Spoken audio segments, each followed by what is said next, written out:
Have you ever noticed that that really curious thing in East Asian cultures? What thing are you thinking of? You know, about the number four, like how sometimes buildings just skip the fourth floor entirely? Oh, right. Yes. Or people avoiding it in phone numbers, that kind of thing. Even in certain rituals. Exactly. Yeah.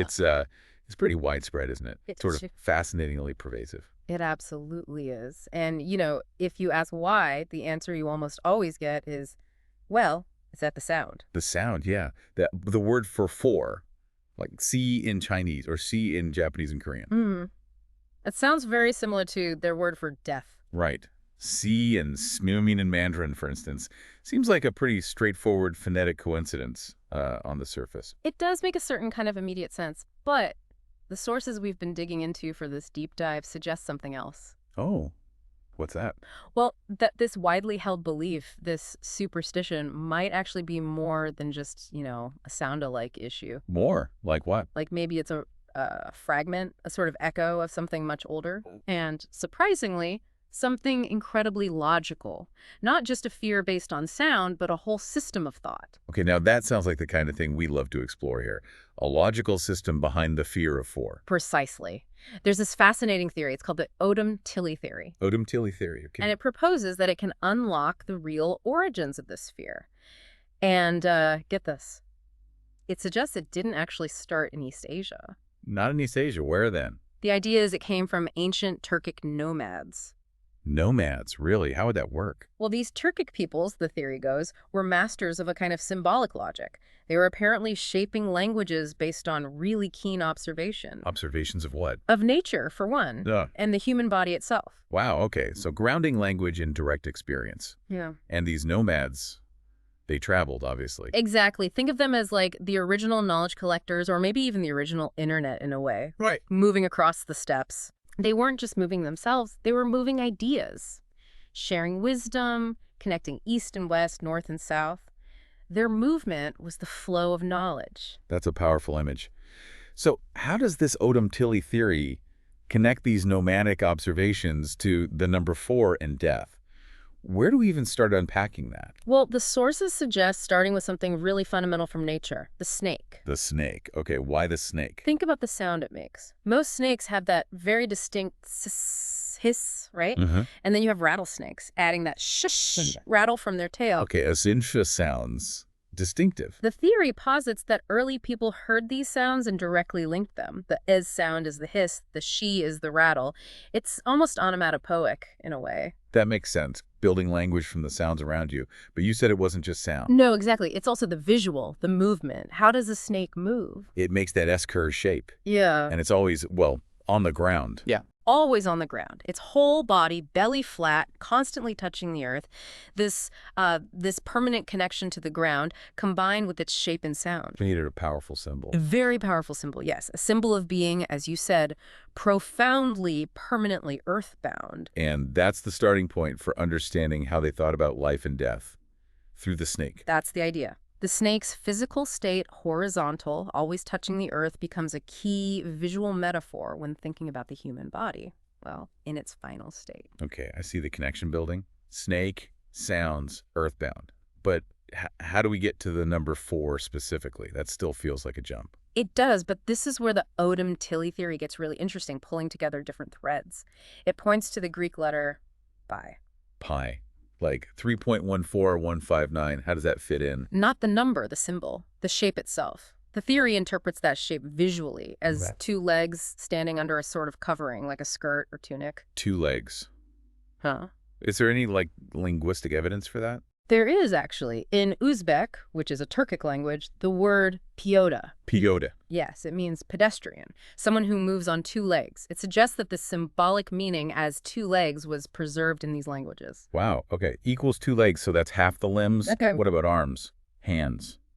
Right. For that, the theory points to the letter H. H. Okay, how does that work? Visually, it can symbolize two hands, maybe held out or working together, but it's also about the sound. The sound of H. Think about when you lift something heavy or really exert yourself using your hands. What sound do you naturally make? Like a H sound, sort of forceful breath. Exactly. That H-at sound, it's tied to the physics of breathing during exertion. It's fundamental. So H is two hands, linked to that effort sound. Okay. Wait, so it's 2 legs, H is 2 hands. 2 plus 2 equals 4. 4 limbs. The complete human body. precisely. And the truly mind-blowing part, according to this theory, is how this concept, 4 limbs representing the complete body, is visually encoded. Encoded where? In the Chinese character for 4. Pronounce C. The character itself. How? Look at its structure. It's like a boundary and enclosure. Yeah. It visually suggests something contained, almost like a body. Huh. I can kind of see that. An enclosure. And phonetically, it links right back to that C sound we talked about earlier. The snake's hiss. Exactly. So the character C is interpreted as representing the complete human body, 4 limbs, visually enclosed and phonetically linked to the snake. Okay, that's complex but strangely coherent. And this leads directly to death. The character's it. It does. It's a profound conceptual leap, but grounded in that observation. How did ancient people explain death? Well, based on this logic. They saw it as the state where all 4 limbs are finally permanently flat, resting on the ground forever. Like the snake. Just like the snake. When a person dies, their body becomes permanently earthbound, no longer upright, walking on 2 legs, silent, still entirely on the ground. So in this symbolic system, the state of having 4 limbs lying flat is death. C4 becomes intrinsically linked to Steve through this visual physical logic. That's the core idea. It's powerful because it connects a number, anatomy, nature observation, and the concept of mortality into one system. It's so much deeper than just they sound alike. Yeah. And you mentioned it even connects to directions. West. Yes, the character for West, think about it. The West is where the sun sets. The end of the day. The day's death, metaphorically speaking. Exactly. And the Odam Tilly theory suggests the pictograph for itself might be interpreted in ways that relate. Some see it as resembling a kind of container, maybe echoing those pun and H shapes enclosed within. A container. Right. Like the body containing the limbs, or maybe the tomb. Perhaps. The idea is that these symbols were designed to mesh with nature's cycles in human experience. Death is the sunset, west, where the 4 limbs lie flat and the body becomes like the snake permanently on the earth. It all fits together. It's an incredibly intricate system. And you're saying this whole logical framework, developed by Turkic nomads, it traveled. That's the argument. These nomadic thinkers, these knowledge collectors, carried this symbolic system eastward. So it influenced Chinese, Korean, Japanese cultures. Yes, as these ideas spread, the shapes and sounds, the S and sh, the echoes of Henny H within characters like Delightus, they remain potent. But over time, maybe the original Y, the deep observational logic. It started to fade. People kept the association 4 equals death, but forgot the reasoning involving snakes and limbs and directions. That seems to be the suggestion. The cultural practice, the avoidance of 4, persisted. The feeling, the intuition that 4 is somehow connected to death remains strong. But the original blueprint, the logical foundation based on observing the natural world, got lost. Kind of like a linguistic fossil. You see the shape, you feel its resonance, but the full story of how it came to be isn't common knowledge anymore. And that's why, today, people might still feel uneasy about the number 4, skip the floor, avoid the number.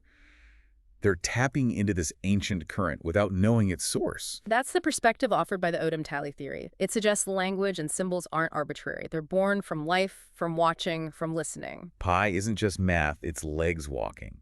H isn't just a letter, it's hands working, breathing hard. And the snake's hiss, that S sound, is still whispering through C, 4, and its connection to C, death. You need that lens, that theory, to really decode it. So just to recap this incredible deep dive, what looks like a simple superstition, this fear of 4, it's actually, well, it's potentially a living fossil, isn't it? A preserved piece of a really old, really logical system built by these Turkic thinkers who grounded language in what they saw and heard, shapes, sounds, the body, nature. And that symbolic link is key.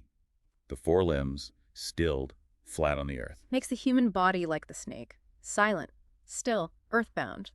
And in that ancient logic, that is death. Death is fundamentally linked to 4. It really shows how ancient people read the world, turning observations into this. You called it a living database of meaning. Yeah, it's a testament to how interconnected their thinking could be. Language, sound, physics, life, death, all woven together. This Odam Tilly theory, whether you fully buy into every detail or not, it definitely shows you just how intricate and Surprisingly logical ancient thought systems might have been. Absolutely. It reminds us that maybe things we dismiss as random quirks might have deep roots. So the next time you see a building without a fourth floor, or you notice someone sidestepping the number 4, Pause and think. What other cultural habits, what other superstitions might actually be echoes of ancient ways of seeing, ancient logic? wisdom waiting to be rediscovered. It really makes you wonder, doesn't it? How much of that ancient knowledge observed from the world around us still shapes how we live and feel today? With that ancient snake, maybe, still hissing its secrets just beneath the surface.